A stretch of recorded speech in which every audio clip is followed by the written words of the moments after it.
Le coupable ne s'accuse jamais. Je répète, le coupable ne s'accuse jamais. Lorsque deux personnes marchent dans le sens opposé et se cognent, peu importe le moyen utilisé, nous remarquons généralement qu'il y a un qui accuse l'autre d'être en erreur.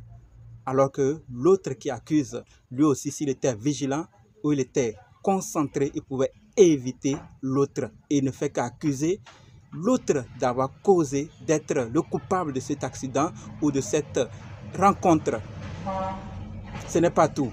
Dans plusieurs domaines, lorsque en affaires, vous êtes avec un partenaire, un ami d'affaires et que vous lui montrez un de vos fournisseurs ou un de vos clients et qu'il fait toute sa stratégie pour vous prendre votre client ou votre fournisseur, vous venez tout de suite le blâmer à lui seul. C'est vrai, il a fait erreur, il mal agi, oui, mais vous aussi, à votre tour, vous devez vous accuser pour avoir permis ou pour avoir fait ceci. Donc, vous devez vous reprocher pour ce que vous deviez faire pour que cela n'arrive pas ou ce que vous ne deviez pas faire pour que cela n'arrive pas.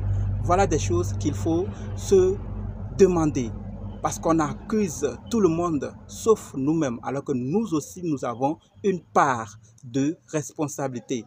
En couple, c'est pareil. Lorsque un des partenaires attrape ou surprend l'autre avec une autre femme au lit, on accuse tout de suite parfois l'homme seul, parfois la personne avec l'autre partenaire qui a trompé.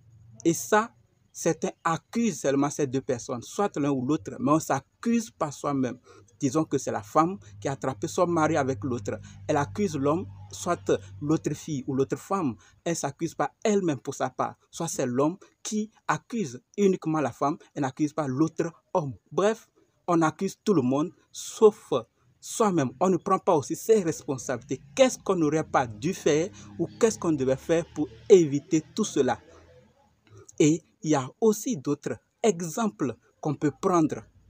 Lorsque un criminel ou quelqu'un qui a fait quelque chose de grave, on le poursuit et fait des dégâts sur la route, tout de suite lorsqu'on l'attrape, on lui demande pourquoi il a cédé et fait ces dégâts. Il dit tout de suite que c'est parce que la police lui suivait ou parce que les forces de l'ordre lui suivaient. C'est pour ça qu'il a fait ça, pour se sauver lui aussi. Donc tout le monde trouve à se justifier, à accuser les autres d'être responsables de ce qui leur arrive. Parfois même dans la vie, on accuse tout le monde, sauf nous-mêmes, d'être responsables de certaines choses. Voilà ce que nous devons vraiment voir. Et ça, c'est très important à l'heure où nous sommes, de vraiment se demander aussi des questions. Qu'est-ce que j'aurais dû faire pour éviter ça? Ou qu'est-ce que je n'aurais pas dû faire pour ne pas arriver à là? C'est des questions très importantes dont on néglige et on accuse tout le monde. Peu importe la circonstance ou le problème, on accuse tout le monde sauf soi-même.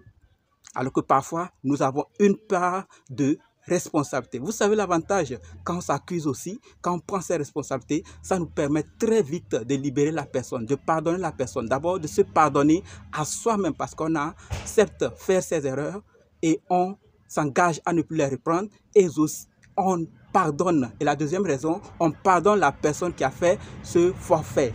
Et ça, c'est nous-mêmes qui gagnons parce que plus on est rancunier, plus on est énervé, plus on accuse les autres sans prendre soi aussi ses responsabilités, plus on va souffrir sanitairement parce qu'on va tomber malade, réfléchir, on aura des soucis et la personne peut être à l'aise sans le savoir que ce qu'elle a effectué vous fait mal.